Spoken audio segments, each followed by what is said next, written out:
Good morning, everyone. How it ends, the dark comedy from co-writers and directors Zoe, Alyssa Jones, and Daryl Wein, opens kind of the morning the world ends. Dragged out of the bed by her younger self, Lisa eats a massive stack of pancakes for breakfast and kind of complains about how she's going to die alone. The younger Lisa has more pep, more verve. She points out that Lisa's not alone as long as her younger self is there. Lisa says you don't count. A lot of self-loading in her 3 words. And so the two versions of Lisa set out to check out some emotional to-dos, maybe find someone like a special ex to spend doomsday with. Film during the COVID-19 pandemic. Most of the film is taken up by Lisa's existential scavenger hunt, as Colin Hanks calls it.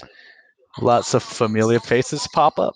Charlie Day, Aya Edebiri, Fred Armisen, Bradley Whitford, Olivia Wilde, who is amazing, by the way, all show up in this movie.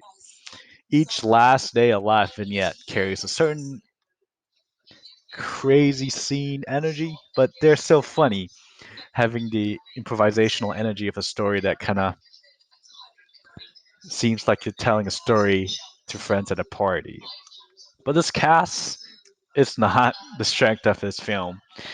What grants this movie such emotion and raw power are the scenes between Lister Jones and Spaeny as kind of like the two opposite ends of the same person's life.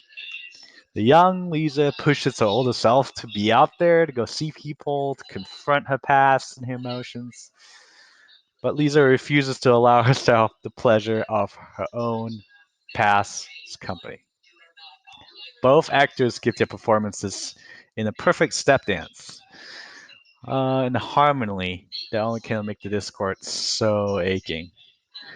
For all the indie film grimacing humor, for all the celebs packed in, for these really obviously socially distant scenes, the film really succeeds when the camera is on Lisa and her younger version of herself as they navigate this last day on Earth. As the younger Lisa says, for me to count, you have to count too. As always, feel free to subscribe to catch more news. Thanks.